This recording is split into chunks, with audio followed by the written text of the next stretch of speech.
Well, now that everyone is settled, I'd like you all to stand up for a minute. I know you're all settled in. You're thinking, well, next 45 minutes, I won't have anything to do. I want to make sure everyone's up that's capable of being up. How many of you, if I ask you to, would be able to stand on your head for 2 minutes? Okay, let's put it this way. All of you who don't think you could stand on your head for 2 minutes, go ahead and sit down. Now, I was a little skeptical about saying that because I was figuring there's probably a couple of people in here, sure enough, that would be able to do it or would be foolhardy enough to do it.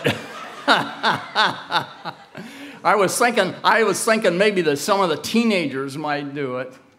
Well, I'm not going to do that because I can see the headlines. UCG Bellevue, the target of lawsuit, blah, blah, blah, for endangering the lives of members and so forth. When my son Greg was a boy, he used to enjoy standing on his hands, and he would practice for hours in our living room, trying to stand on his hands and walk on his hands. And it was interesting because we had a real thick carpet there, so if he took a spill or took a fall, it wasn't too difficult for him. And he got to be amazingly good so that he could walk on his hands, and every once in a while you'd see him walking on his hands throughout the house. And two of his sisters, the older ones, tried to emulate him, and they got to be pretty good, but nowhere near as good as Greg. Now, if I were to ask him to do it today, I think he probably could stay up for, 30 seconds or so. I mean, he'll remember enough of it. But probably not as long, certainly not as long. Well, that, in a sense, is how life affects us. As life moves on, we change. Our physical bodies change. We are no longer able to do quite the same things that we used to do when we were younger, and certainly for not as long a period of time if we can still do them at all. The interesting thing is that as our physical energy, as our physical abilities tend to diminish, hopefully our mental abilities grow, and we become, and part of this is from experience, part of this is maybe from study, but we become more acutely aware of what's going on around us, and we start making decisions not based on what we're able to do physically, but what and how we think when it comes to a problem. We use our brains to solve those things rather than taking kind of a caveman approach to it, You walk over here and I'm going to club you type of thing. Turn to Acts 14, verse 19. Acts 14, verse 19. And there came thither certain Jews from Antioch and Iconium who persuaded the people, and having stoned Paul. And if you've ever seen a picture of how people are stoned, I mean, I've seen a few things on the internet, and they're probably Hollywood contrived, but I'm sure there's some factual information behind them. But they put people into the ground, so maybe they're, shoulder high, or maybe just only their head appears, and then people will throw stones at him. So whether or not that was the case, it doesn't say. But Paul was stoned, and they drew him out of the city, supposing he had been dead. And most people when they're bombarded with these big rocks, and the only place they're hit is in the head, usually don't last. Verse 20, howbeit as the disciples stood around about him, he rose up and came into the city, and the next day he departed with Barnabas to Derbe. So here is an absolute miracle. Paul got up. You know, they looked at him. They thought he was dead. He looked like he was dead. But God performed a miracle here. And what did he do? The next day, he departed with Barnabas to Derbe. So he was continuing on his tour to teach and to preach about Jesus, about God. Verse 21, and when they had preached the gospel to that city, talking about Derbe, and had taught many, they returned again to Lystra and to Iconium and Antioch. Antioch and Iconium were the place, or were the cities where the Jews had come to stone him. So in effect, they're going right back into the jaws of the lion. Just because something like that had happened to him, they knew, or Paul must have been convinced that, you know, he had God's protection. So they headed back to those two cities. Verse 22, confirming the souls of the disciples, their converts there, and exhorting them to continue in the faith, and that we must through much, not a little, not now and then, but much tribulation, enter into the kingdom of God. That is something that's promised to Christians. Tribulation can come in many forms. Trent gave a very fine sermonette talking about his own family and some of the tribulation that they've experienced recently, and how God's hand took a definite part in helping them and demonstrating a certain love that they had not been aware of in the same degree as before. But anyway, we're promised much tribulation to enter into the kingdom of God. And, you know, that doesn't sound too promising if you're looking at it on your own with no help from anyone. Then it you know, is a little intimidating. Well, most of you at some time in your lives have heard the beautiful old song going back to the Civil War area, 150 years, to a rather dark period of American history when slavery was practiced. But out of that, we were treated to many very, very poignant songs sung by the black people who were slaves. And one of them, and I'm sure most of you have heard it, nobody knows the trouble I've seen. Nobody knows but Jesus. Very, very beautiful melody, very meaningful. You know, and I think if you think about those words, that most of us have probably felt that way at some time in our lives. You know, and if we were asked to describe it to someone else, we might be a little hard-pressed to use the right words to adequately express just how down we were. You know, sometimes you can't begin to describe, like Job sitting in his pile of ashes, scraping himself of the boils. What do you say? Well, he didn't say anything. What could he say?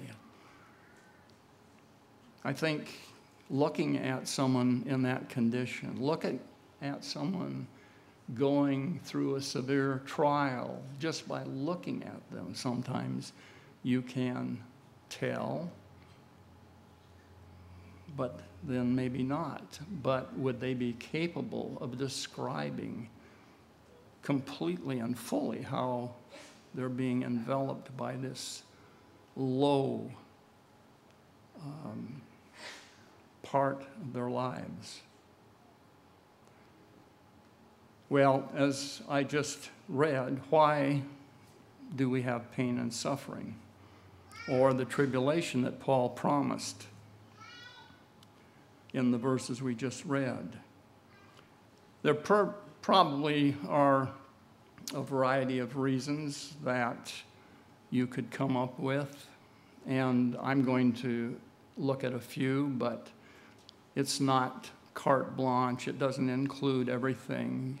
Certainly, when you think of your own situation, you probably can think of different aspects of your trial that maybe would not be apparent to someone else or not affect someone in the same way it affected you. And we also have to recognize that some of these things we bring on ourselves. We know the reason for the trial. There's no doubt in our minds, because we violated either one of man's laws or certainly maybe one of God's laws. And if we know that, then there's the reason. You don't really have to look beyond that, because you know why. However, there are other things that happen that seem to have no really identifiable reason and are like the time and chance things that occur that you read about in Ecclesiastes 9, verse 11. I'm not going to turn there, you've all heard that, but it talks about that time and chance happens to everyone. You're in the wrong place at the wrong time. And which on the surface may appear to have no logical reason insofar as you're able to determine when you sit down and think about it. Well, why did that happen? If I had been here or if I'd done this. You've probably read stories about the people who were supposed to be in one of the Twin Towers on 9/11, but for whatever reason, at the last minute, they had to stop and go to the cleaners, or they had to stop and get their child out of school, or whatever the reason was. And they just narrowly escaped being killed because something happened at the last minute. That was time and chance. Or was it? Maybe in God's view, as he looks at us, as he looks at the world, as he looks at the people in the church, maybe they need a little bit more time.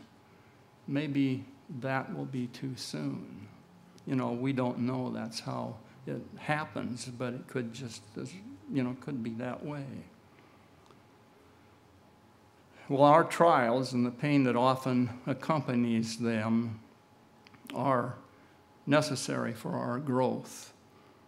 And that is a reason. The trials and the pain that often accompanies them are necessary for our growth, because unfortunately, for us as human beings, sometimes it's only through pain that we really get the message, that we get the point, that we totally understand it. When you get beat up enough, either emotionally or physically, as the case may be, you finally get it through, or we get it through, our thick skulls, and I'm including myself in that category. You get tired of rolling out of bed in the morning, bruised and beaten up emotionally, physically, and after a certain period of time, this little voice in your head, you finally decide, I'm sick of this. I don't want to have it anymore. I'm going to change. I'm going to do something differently in my life. How many of you have had those thoughts? I'm going to do something different. I'm going to change. I'm tired of this pain. I'm tired of this stomach ache. I'm tired of having to confront someone about this. I am going to change. Now, maybe that isn't the ideal way, the trials and the pain, for us to grow, but maybe it's the only impetus that we'll respond to at a particular time in our lives. Growing causes pain. You hear about young children, or particularly teenagers, sometimes experiencing growing pain while they're at that age because their body's growing fast, and sometimes it does create pain. If we are not growing, the chances are very good that we're not making changes in our lives. If we're not growing, chances are we're not making changes in our lives. We have to ask God, what is it that we need to learn? If you are wondering about something that's going on with you, have you asked God, what is it I need to learn? Not heal me of this particular thing, not change this so I don't have to face it, but what do I need to learn? Ask that question. What do I need to learn? Something is going on here. Maybe he'll help you to understand the reason for your pain. Turn to Philippians 4, verse 11. Philippians 4, verse 11. Paul speaking here, not that I speak in respect of want, for I've learned in whatsoever state I am, therewith to be content. I know both how to be abased and I know how to abound. Everywhere and in all things I'm instructed both to be full and to be hungry, both to abound and to suffer need. Paul was content with where he was. He had reached a point in time where he could go into a fine restaurant and have a good meal, or he could sit out in the stables with the hired help and have half a sandwich, and he still would be satisfied. He said, I know how to be full and I know how to be hungry. Can we say that about ourselves? Verse 13, I can do all things through Christ which strengthen me. And of course, there is the key right there. With God in your life, with Christ in your life, with a reliance on them to help you straighten out your lives, or our lives. And I don't mean to use the word you in a sense that I'm separating myself from you, because I'm certainly not. I try to use we when I'm speaking, but sometimes I get that gets away and I use you. But I'm including myself in everything that I say here. Learning and growth is a process. It usually doesn't occur overnight. Sometimes we may have a rapid spurt, but more than likely we need to learn to be patient and trust God to help get us out of a difficult situation. if that is where we currently find ourselves. Sometimes we've thought when we heard a sermon, how did he know? You know, how did you know that's what was going on in my life? Since they felt it was aimed directly at them. I think we've all experienced that. Maybe it is because of something that has come to our attention that's going on in the congregation. Sometimes members have suggested a subject, particularly if they're new, that they'd like covered or like more information about.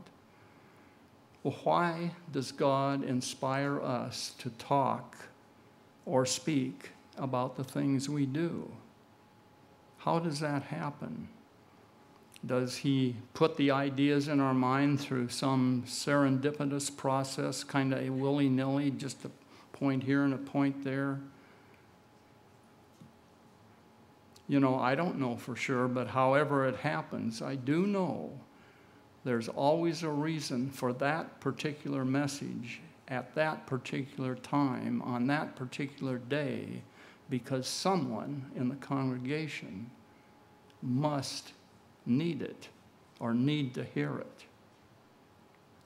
And hopefully will be helped by hearing it. Another thing to remember is that we generally mature and grow as we move through a crisis. We generally mature and grow as we move through a crisis. Now, the reality is, and I think I've mentioned this before, is that it may not be the best way for it to happen. But when it comes to human beings and the way we're wired, it sometimes is the only way. It's the only thing that grabs our attention. So we pause long enough to really get and understand why we're sitting here today in our very comfortable seat in this very soporific or sleep-inducing auditorium, which it can be. Reminds me of a movie theater, perhaps immersed with a kaleidoscope of problems. Turn to Proverbs 14, verse 13. Proverbs 14, verse 13. Even in laughter, the heart is sorrowful, and the end of that mirth is heaviness. You know, when we're laughing, we don't tend to be as reflective. We're not as concerned with the more serious issues of life, of things that are going on. Although they are still there when the laughter ceases. Crises seem to act as a catalyst to make us think more seriously about life, you know, about our purpose for living, for being on earth at this time, for the relatively short duration of our physical lives vis-a-vis humans, or vis-a-vis the comparison with what it's going to be like to live eternally. When you put eternal life up against human life, there's absolutely no comparison. It's very difficult to even measure that. Sometimes if we think deeply about it, we can't even wrap our minds around it. But there's no comparison. Maybe you've heard something funny on the radio as you're going down the freeway, when all of a sudden someone cuts you off, pulls out in front of you, and you chase the car down the highway until they take an exit, and you follow them until there's a stoplight.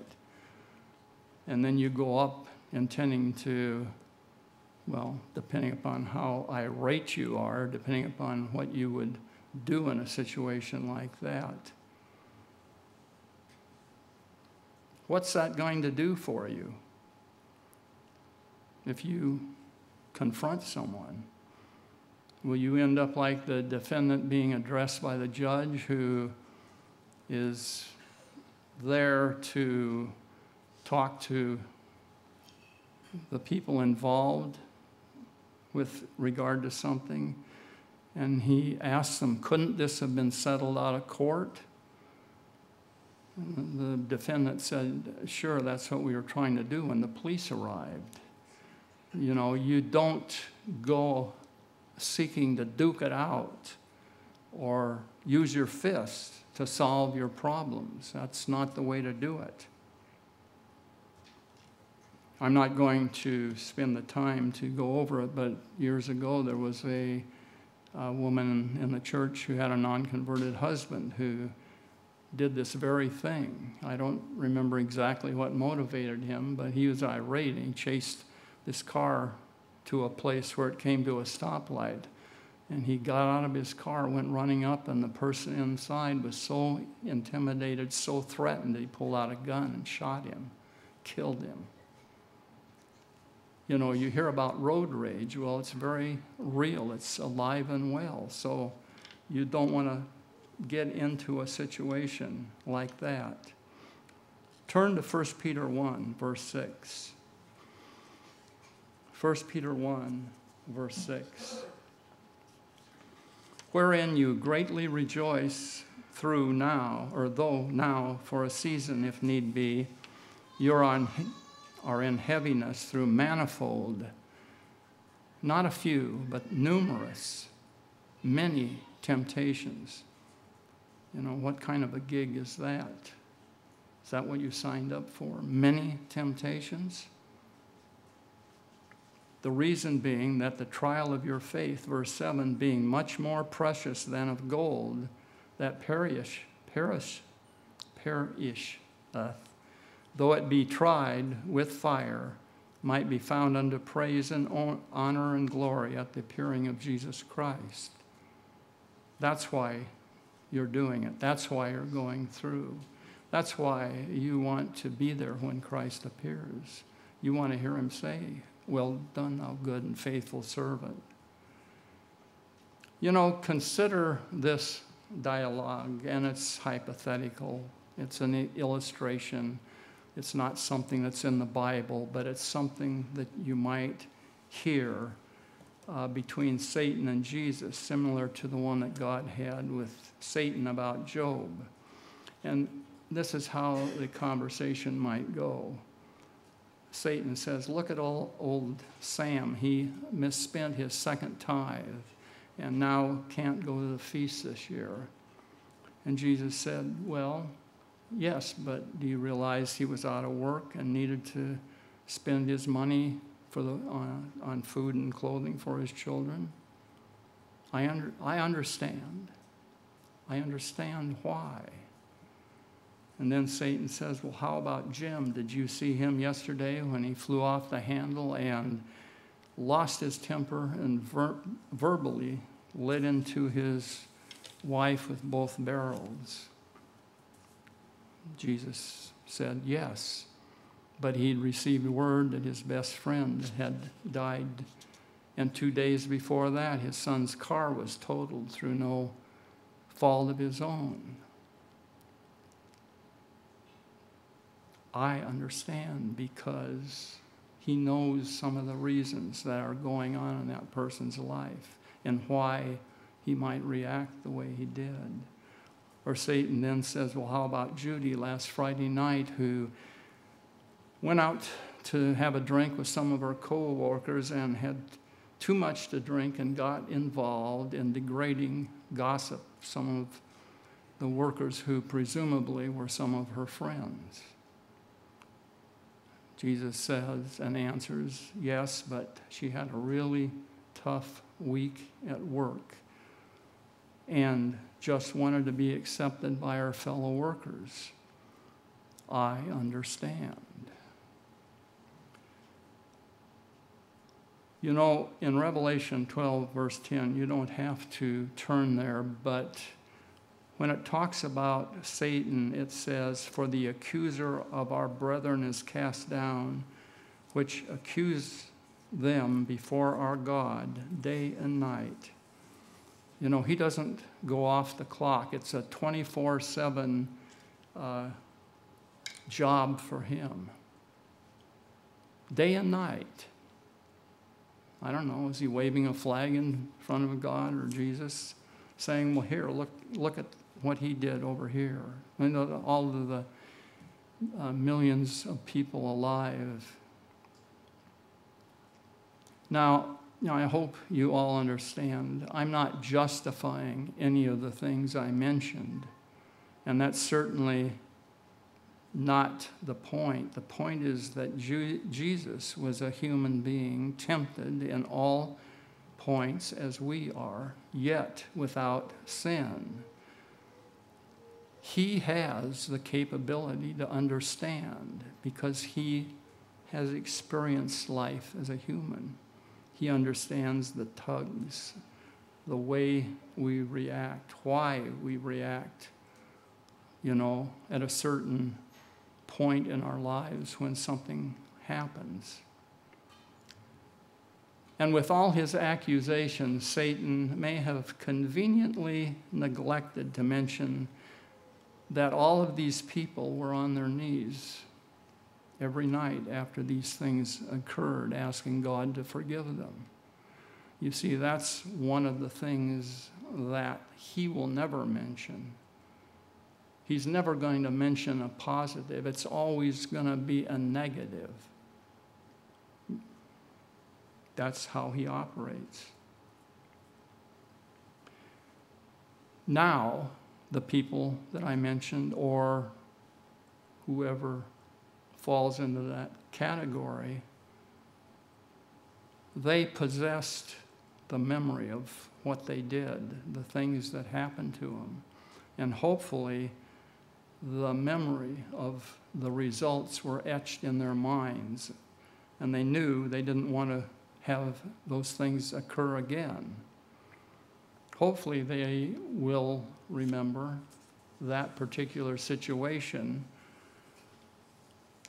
so that the next time something like that occurs, if they're in an environment that's conducive to producing a result such as that, they'll be able to pass the test and not have a total meltdown.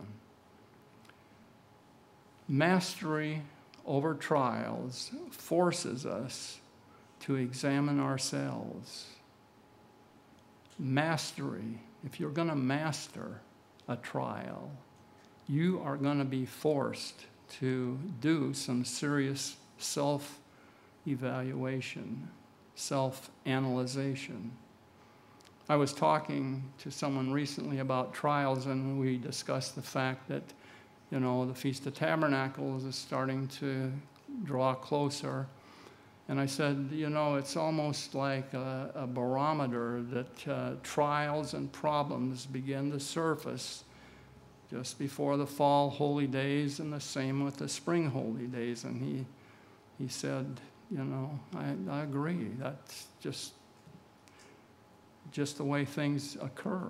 Satan's working to take our minds off our goal, to distract us, to pull us away, to make us stumble. When we're going through a trial, do we ask ourselves, what facet of character am I lacking? Maybe that's why I'm going through this trial, to learn a specific lesson. If it's a physical affliction, maybe I need more faith. If it's a situation that involves anger, maybe I need more patience. Or if it's one of poverty, maybe I have been coveting, and maybe that's why I'm going through this. Whatever it may be, we need to consider this a perfect time for some serious self-examination. Turn to 1 Peter 4, verse 12. 1 Peter 4, verse 12. 1 Peter 4, verse 12, Beloved, think it not strange concerning the fiery trial which is to try you, as though some strange thing happened unto you. Don't think it's strange. I mean, it's part of what's going to happen. You know, if you think of the song Onward Christian Soldiers, that uses the connotation that we're at war, that we have to be on guard all the time, that we have all types of things that we battle against. It's not a strange thing. It's a fiery trial. You know, a fiery trial, however, is like money in the bank. It becomes a part of your character if you allow yourself to grow from it. I'm not going to ask you to stand on your heads today. I may take Frank and whoever the other person was. I think it was, I'm not sure. I may take them aside and say, prove it, stand on your head. I'm not going to ask you to do that today, although you might consider that trying to do it successfully might be much easier than facing or dealing with whatever problem it is that might be going on in your life at this time. Realize that trials are necessary for our growth. You know, we usually grow as a result of a crisis. And mastery over our trials forces us to really examine ourselves. And hopefully, as a result of that self-examination, get our priorities straight. I'm sure that most of you have heard or read that a diamond is a chunk of coal that did well under pressure. All that pressure of the various rocks pressing down on that coal was what caused it to become a diamond. You know, it took time to get to that stage, and it wasn't easy, but the end result of that pressure, that immense pressure, was a precious stone, a diamond of great value. You know, I believe that we all wish to be of great value in God's eyes, otherwise you wouldn't be here today. We need to be thankful that He loves us enough to help foster our Christian growth by providing us with the challenges of trials in our lives.